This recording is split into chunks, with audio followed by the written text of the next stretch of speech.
এই চারটা ব্যবস্থা যদি কার্যকর থাকে তাহলে কোনোভাবেই রাষ্ট্রে সাংবিধানিকভাবে বা সংসদীয়ভাবে স্বৈরতন্ত্রের উৎপত্তি বা ব্যক্তিতান্ত্রিক স্বৈরতন্ত্রের উৎপত্তি আর হতে পারবে না।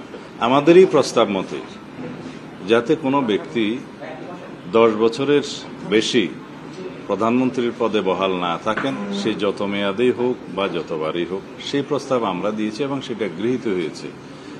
তাতে আমরা একটা কন্ডিশন দিয়েছিলাম যে অন্যান্য যে সাংবিধানিক প্রতিষ্ঠান এবং কিছু সংবিধিবদ্ধ প্রতিষ্ঠানের নিয়োগের জন্য যে কমিটি করার কথা বলছে এবং সংবিধানে রাখার কথা বলছে, সেই বিষয়ে আমরা একমত নই।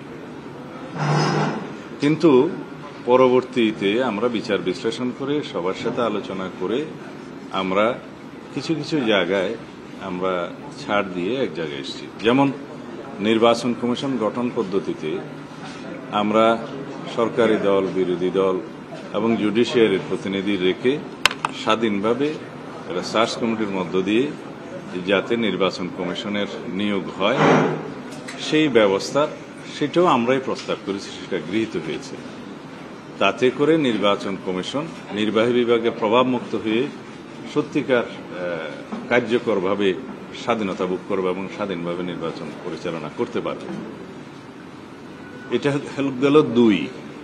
তৃতীয় নম্বরে আমরা তত্ত্বাবধায়ক সরকার ব্যবস্থা পুনঃপ্রতিষ্ঠিত হলে যেটা হয়েছে প্রায়, সেই তত্ত্বাবধায়ক সরকার ব্যবস্থার মধ্যে যে কোনো রকমের সংশোধনী যদি কোনো পার্লামেন্ট আনে, সেটা পরবর্তীতে রাষ্ট্রপতির সিগনেচারের আগেই গণভোটের ব্যবস্থা রাখার জন্য সেই প্রস্তাবও আমরাই দিয়েছি এবং সেটাও গৃহীত হয়েছে।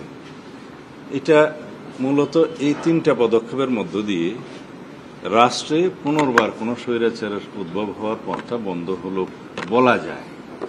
Moreover, complete independence of judiciary ensure করার জন্য আমরা অনেক প্রস্তাব দিয়েছি, ঐক্য কমিশনের অনেক প্রস্তাব আছে এবং জুডিশিয়াল রিফর্ম কমিশনের যে প্রস্তাবগুলো ছিল প্রায় সব প্রস্তাব আমরা একমত হয়েছি। এবং আপনারা জানেন প্রায় নিত্যদিনই জুডিশিয়ারির বিভিন্ন রিট এবং তার ভার্ডিক্টের মধ্য দিয়ে ইতিমধ্যেই জুডিশিয়ারির স্বাধীনতা অনেকটা ইন্ডিপেন্ডেন্স হওয়ার পথে এগিয়ে গিয়েছে, বাকিটা হয়তো পরবর্তী সংশোধনের মাধ্যমে যাবে।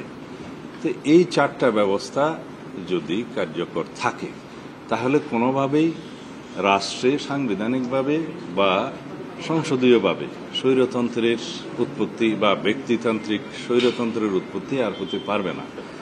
কিন্তু এখানে একটা বিষয় লক্ষণীয়, নির্বাহী বিভাগকে রাষ্ট্র এবং সরকার পরিচালনার ক্ষেত্রে যাতে কোনোভাবেই বাধাগ্রস্ত না হতে হয়, যেহেতু নির্বাহী বিভাগের অ্যাকাউন্টেবিলিটি থাকছে সংসদের উপরে, সংসদের কাছে, এবং নির্বাহী বিভাগের অ্যাকাউন্টেবিলিটি থাকতেছে জনগণের কাছে।